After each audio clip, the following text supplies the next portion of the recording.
G'day guys, it's Cal from the Cartoon Company in New Zealand. I do a heap of 1UZ conversions and wiring, and every now and then I work on a standard car or a normal car. Not very often. We have an LS400 here. This one happens to be a 1992, and it's badged a Lexus. So we've got the Lexus badge on the top, not a Toyota. This one happens to be a UCF10. I've seen this car in the past that had actually cracked exhaust manifolds. So I had a spare set sitting here and I changed them. I think I did some tappet cover gaskets. Might have done some rotors. A few other bits and pieces, and of course the injector plugs all broke when I was working in there, as per normal. But it's in this time because it's failed its warrant of fitness. So over here in New Zealand, we have a test known as a warrant of fitness, similar to other tests, safety tests around the world, and our one still is sort of a safety test. It's not all about emissions and paperwork. On the sheet, I've got steering box leaking.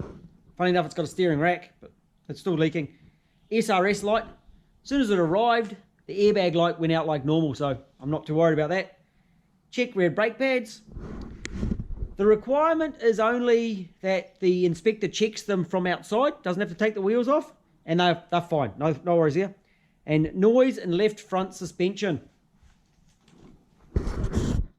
So for those of you that have played with LS400s or Celsiors, you will know that they are prone now, just because of age, to get clunks in the suspension.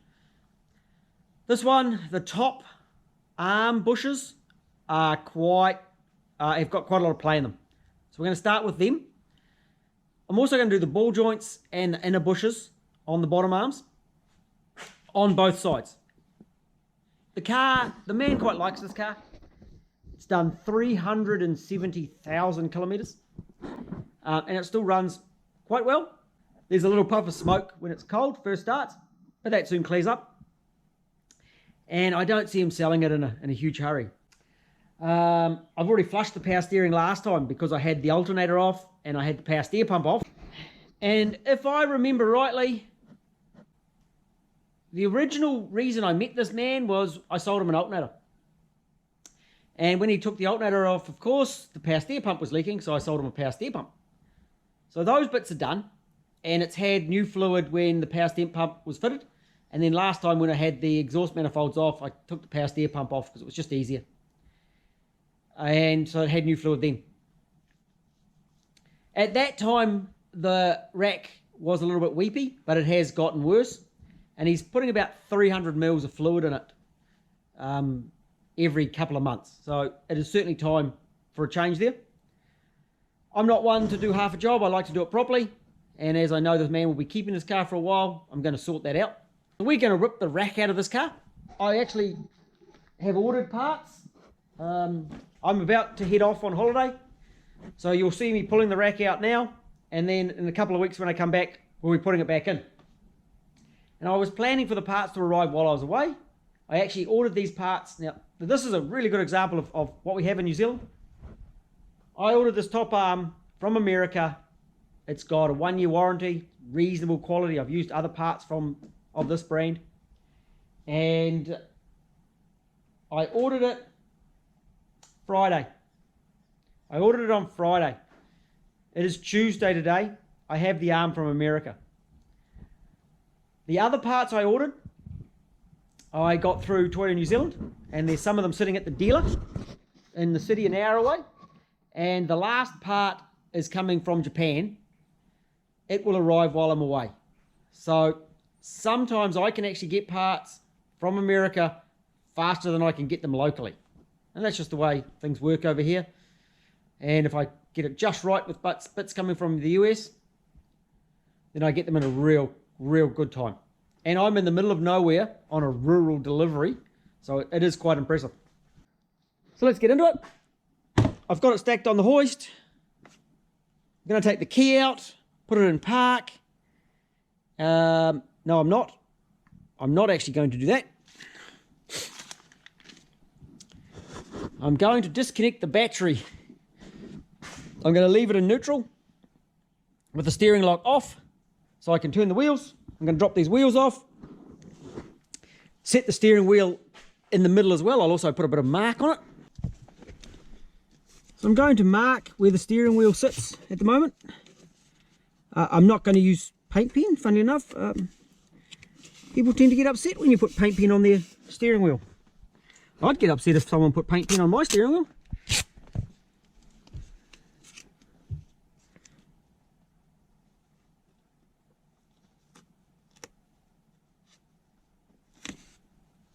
So a bit of tape, like that, sets us at 0.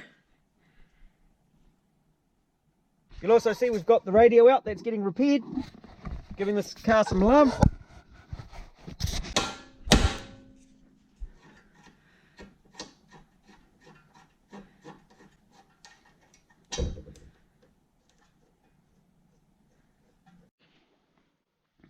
If the tie nuts are really tight, you may have to remove the caliper out of the way. I was fortunate enough, I've got a really thin stainless steel spanner so I can get into them, which makes a huge difference. So I could get a ring spanner onto the end of it. It was too tight for a open ender.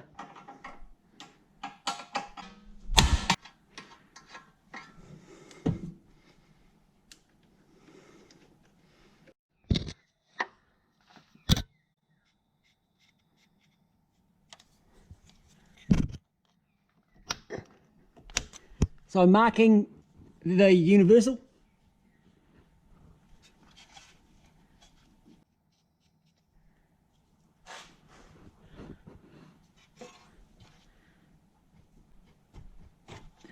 There's enough spline to slide that universal all the way up and off the rack, which is really nice of Toyota to do that.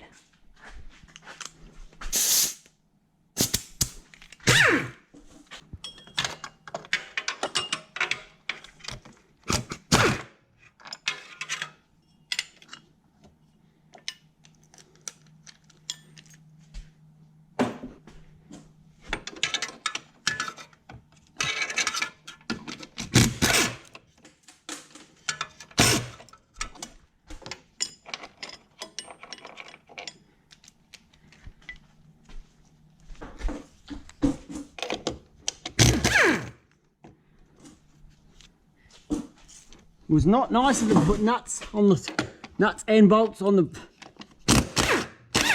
ones that hold the rack in though.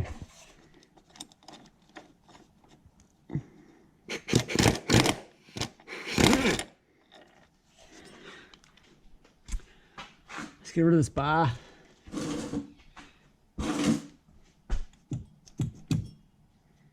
$14.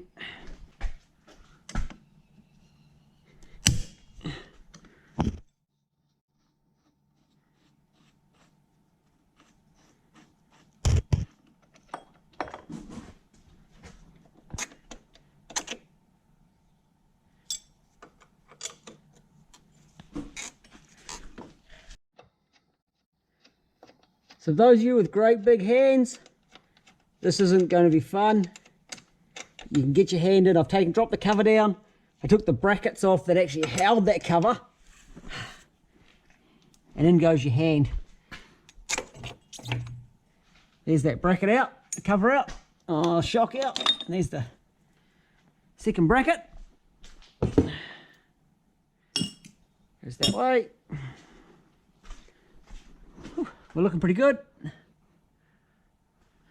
I've unplugged the solenoid on it, and now there's a couple of fluid lines, which aren't the most fun.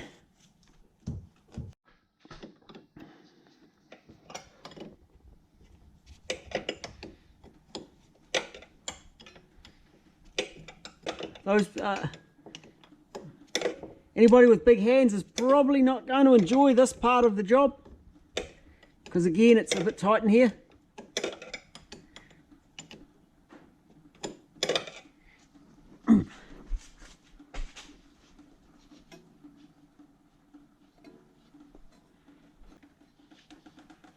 There should be some washers on here. I didn't catch them.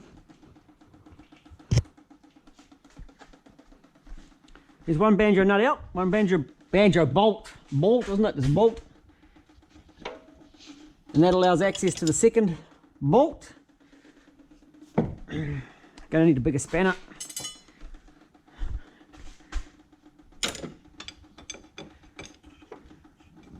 By taking the bottom one off first, it just flicks that line up enough. By not having the rack mounted, you still can't put a 15mm spanner onto a 17mm nut. So we'll use a 17.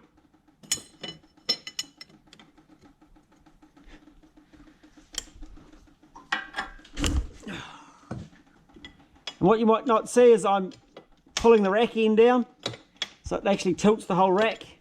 Just gives me that little bit more room to work in here.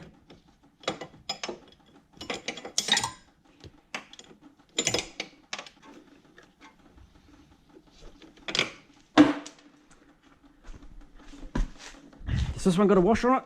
That one's got a washer. We're good.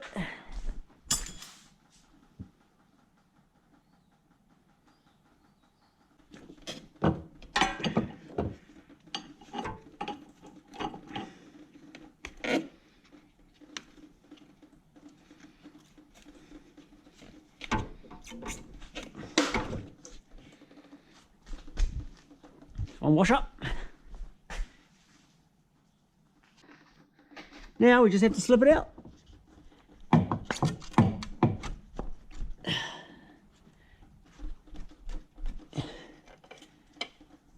Oh, we really got this rubber off here.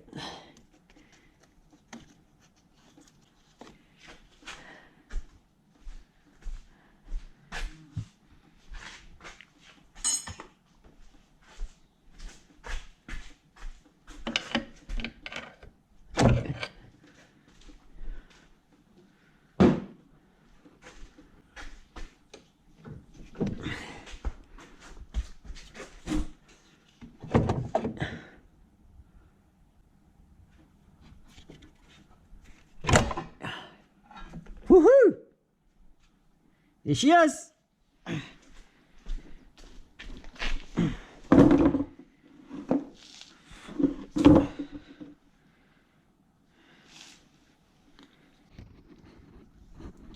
So most of the fluid's coming out of this top seal, but we got it out. Didn't have to jack up the motor. I think I might jack up the motor on the way back in. Going to check this engine mount.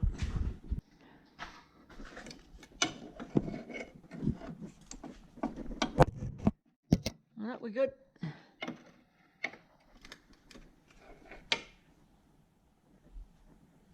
There's the other washer. Pair of washers.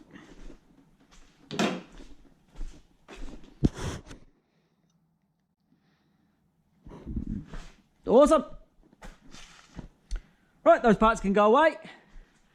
And I'm going on holiday. I'll talk to you once we've got that back, and we'll slip it back in and do some suspension.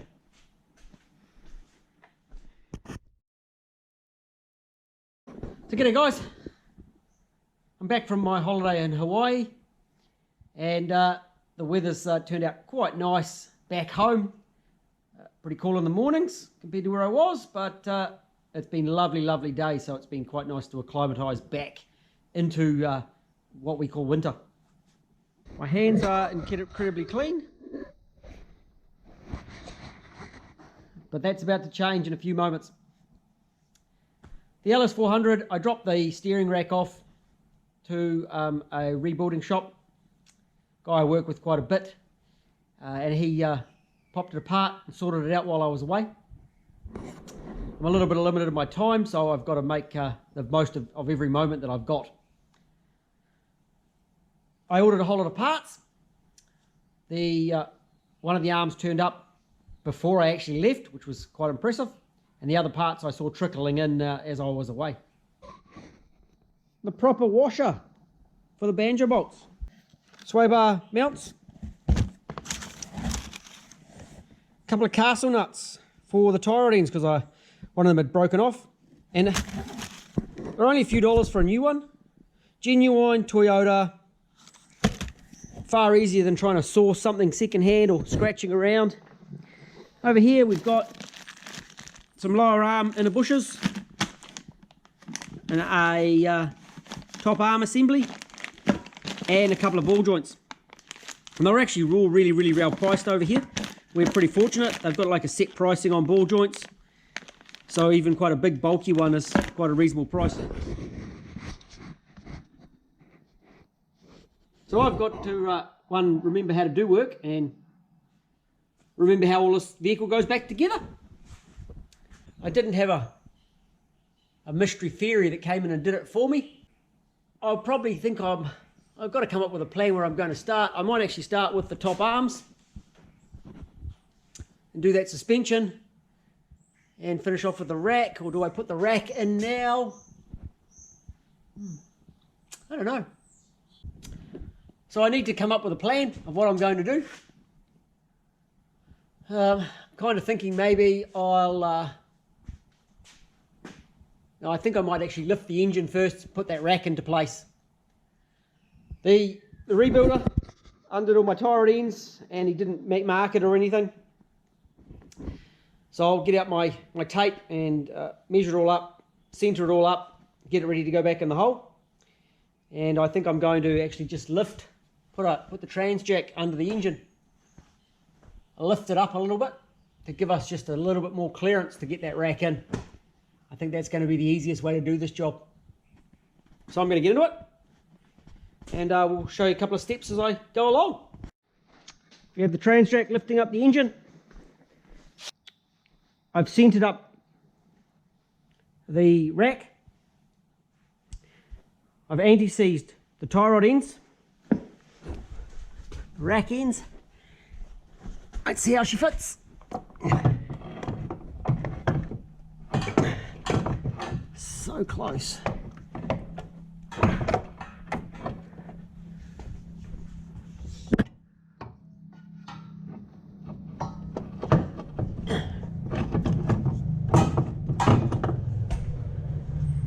Ta-da! The mount bushes. Let's go in. They've got a line. This one's got an arrow on the top. And you actually see on the bottom where it's been sitting into the cross member.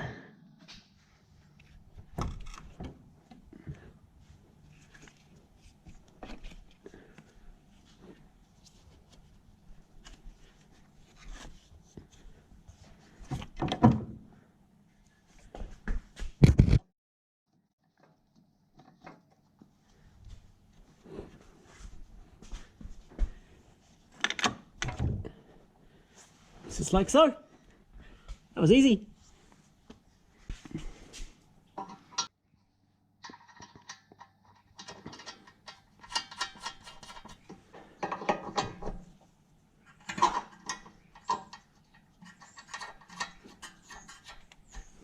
I've just set the tie rod ends on really loosely, doing a bit of an eye alignment. That's actually, it looks pretty good. I'm pretty happy.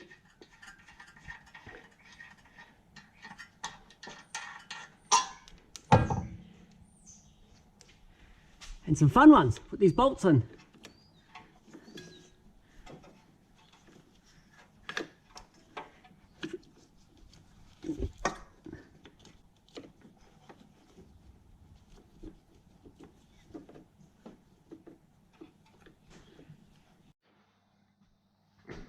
Just to make life fun, Toyota used the joiny washer, copper washer on the back line, and the individual washers on the front line.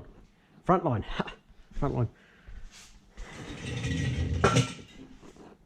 This is where having little hands helps. So I was able just to slip in here. Didn't take much at all, and put this back line in.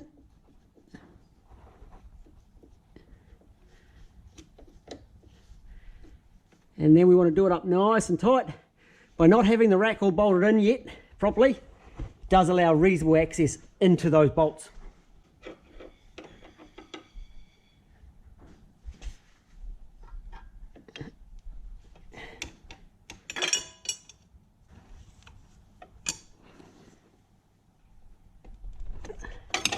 Right, that should be sufficiently tight. And the next one.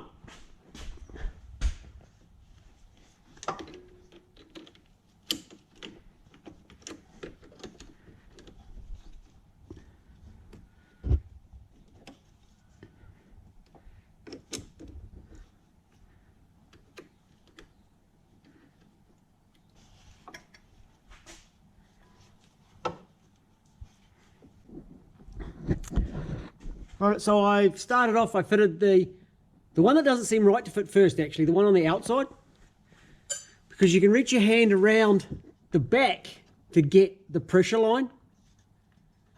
So I made sure the locating tag, which is a little hard to see up in here, there's a locating tag at the bottom, make sure that's in place. And then I've done that up. And then I'll get my big spanner in there and crank that one up. And that one has the individual washers. So one of the tricks to doing this one is because the rack is loose,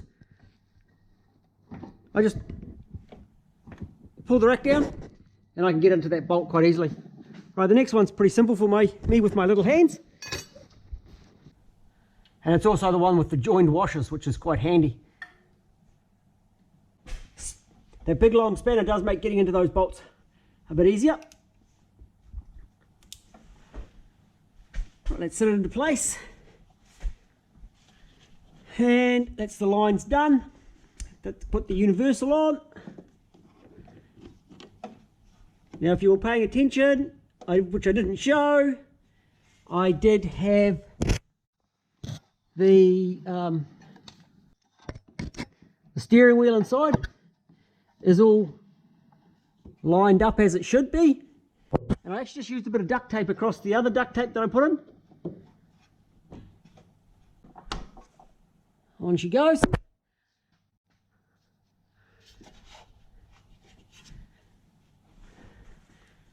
Put some bolts in the steering universal and we're looking pretty good. Steering rack's all bolted in. I put in the mounting brackets on last night.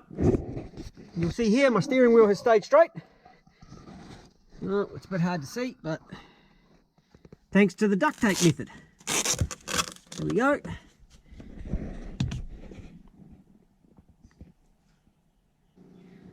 With the steering rack in, I'm now going to do some top arms and some ball joints.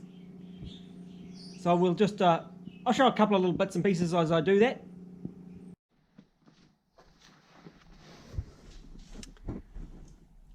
So we have this all in pieces. We have the top arm out. There's the replacement. Bottom ball joint. It all came out nice and simple. I did have to use my ball joint splitter, which does damage to the boot, but it was a one-way trip anyway. I've just secured the hub. I'm sitting it on a drum there. And to get the top bolts out here, the strut is loose. So it's just sitting there. And the bottom arm, that's the bush for the bottom arm. And I'm going out to the press and we'll press that into the hole. So I pushed the bush out. The trick was for me to take the edges off. Hello. Good girl. Off you go. I just took the edges off with a sanding disc. That allowed me somewhere to press on each side of the bush, and out it pushed, and then in goes the new one. Pretty simple. I do have a reasonable size press to do that job though. So time to put all these pieces back into the car.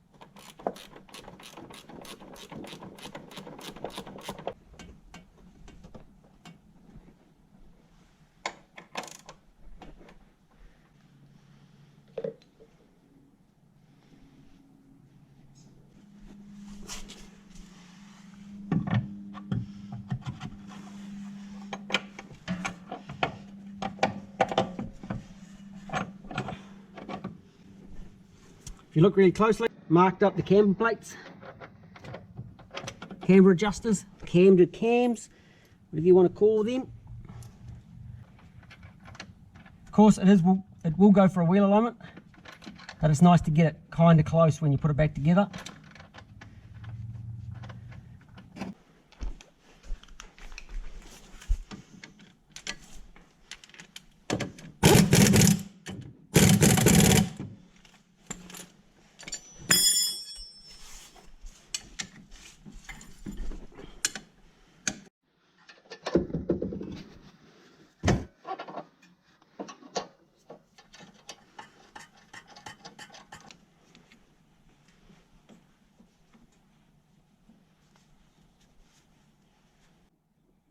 The sun is shining pretty bright here, so I'm not sure how the light's going to show.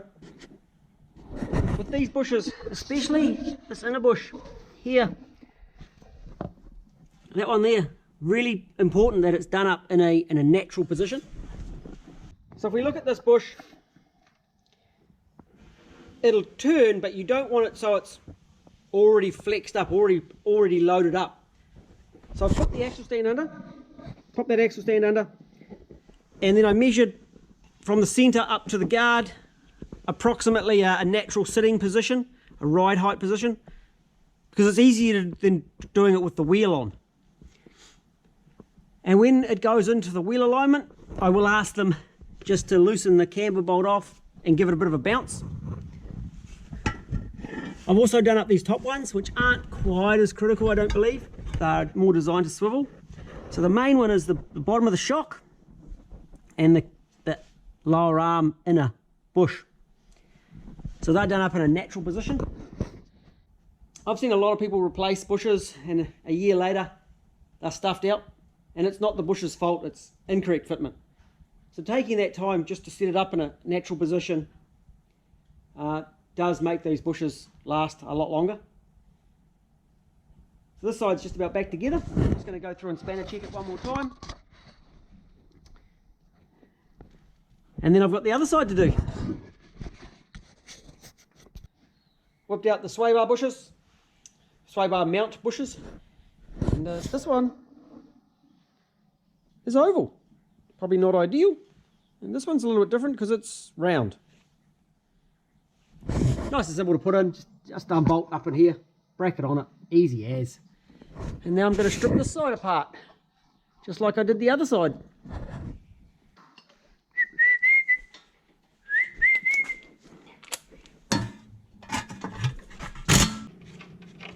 Again, just a reminder, make sure you mark your camber adjusters.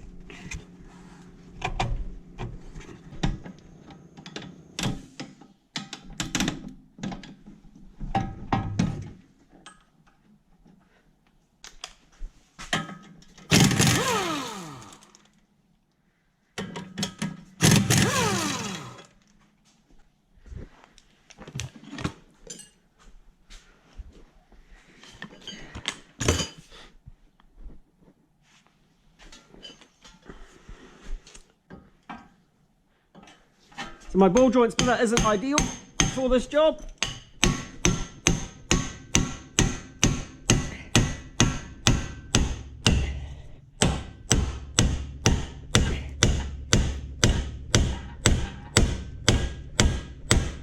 You will split. You will split. Gotcha.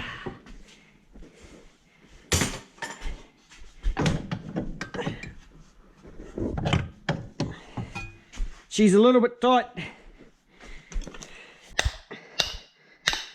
She's a lot tight. Right, time for my drum again to sit this hub on. I did the top ball joint the old-fashioned way with a hammer. It actually popped pretty good. I've got the strut loose. And these two bolts. Why isn't the strut's feeling down. There we go.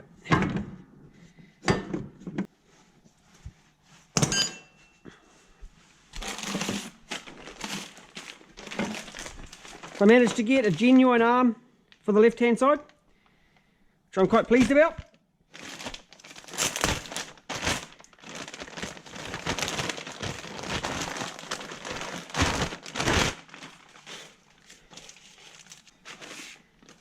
And the Toyota arm does not come with a new nut.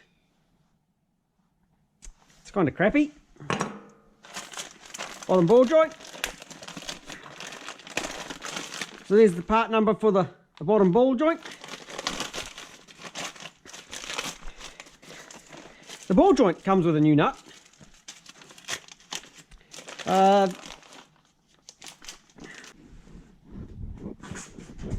we're pretty fortunate over here in New Zealand. They've got like a set pricing for some of the parts. Hence, bottom ball joints are a pretty reasonable price. And you'll pay the same price for the likes of a Toyota Corolla bottom ball joint as you do for an LS400. So that's pretty cool. I'm going to do another one of these bushes. So here I've marked the bush. And I've just done that because once I've pressed it apart, I don't want to put it in the wrong way. So I've marked the new bush. And I've marked where it's going to sit in. I'm going to cut this off here. So these are going. And then the grinder's coming in, just whipping that edges off there and there. So I've got something to sit to press against when we go into the press. Bush pressed in. The old ones, you can see the wings that I cut off it, the sides I cut off. It's allowed me to press it out nicely. Didn't take too long to press out.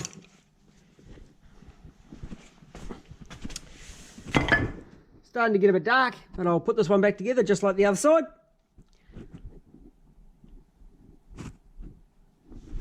Top arm in, ball joint in, lower arm, sway bar bush is already in. Make sure you put that bit, the sway bar link up when you put it all together. Clean the ABS sensor again, brackets for the ABS sensor, and then I'll press it up, set it up at ride height, do all the bolts up. Easy. Axle stand is under, just replicating ride height and doing up the bolts. Technically these top ones don't need to be done at ride height because they do swivel, but it's just good practice when you're doing this sort of job. And this one certainly does, the bottom one. Again, marked up my camber, so it's kind of close. Let's put some wheels on it, see how it goes.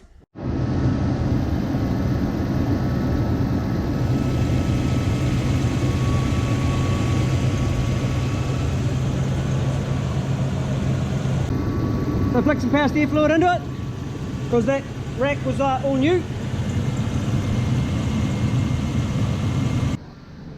Straight ahead. One. And a bit more. Straight ahead. One. And a bit more. That looks pretty good to me.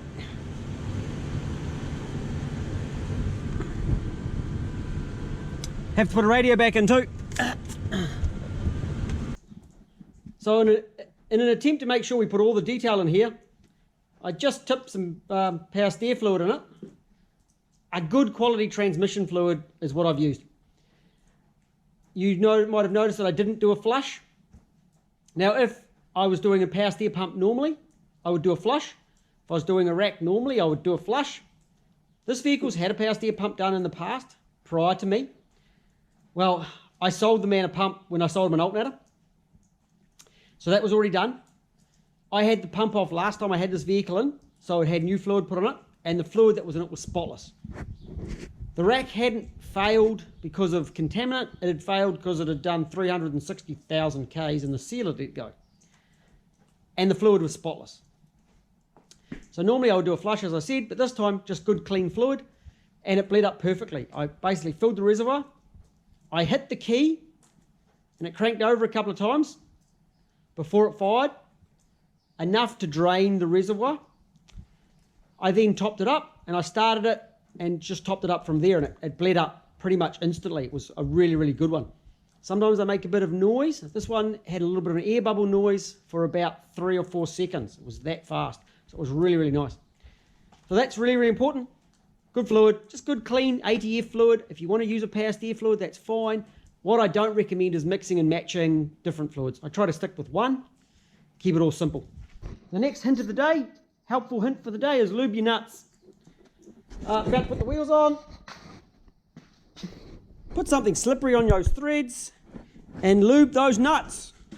These ones have got a shaft, so lube up that shaft as well so it doesn't stick in the hole when you screw it together.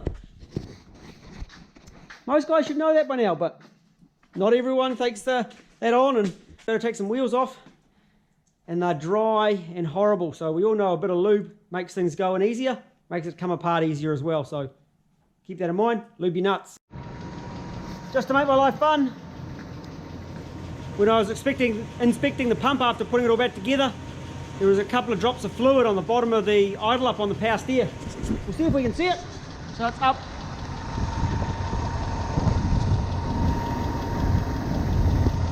I've got my finger here. There it is now. Yes, the car's running. Yes, I was being careful. So I'm going to go for a test drive, put it back up in the air, have another check of it, cross my fingers that I don't have to change that as well. I'm doing test drive number 1. Steering wheel is actually pretty straight, pretty happy about that. I'm quite fortunate because I do live in the middle of nowhere, and it's a good and a bad thing. I live 2 k's up a gravel road, but when you're looking for a suspension knock like this, of course if I was driving on gravel, presently sitting at 40 k's an hour, bit of gravel road, and it's silent. There's no knocking in the left hand front. I actually think it was mainly in that top arm. The one thing I find, and it's always been the case, is the left hand side of the vehicles over here, that's where the suspension tends to wear first. So as you can see, I'm sitting on the right hand side of the vehicle. It's a right hand drive car, but we drive on the left hand side of the road. So the left hand side of the vehicle is out on where all the bumps are, where the dirt is. It's a lot rougher on that side.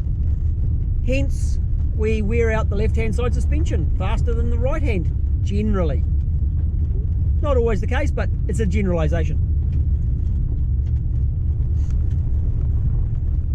It'd be interesting to know if, for these mechanics that drive on the other side of the road, if you tend to see for the left hand drive vehicles, whether the right hand side of the vehicle wears out faster as a generalization.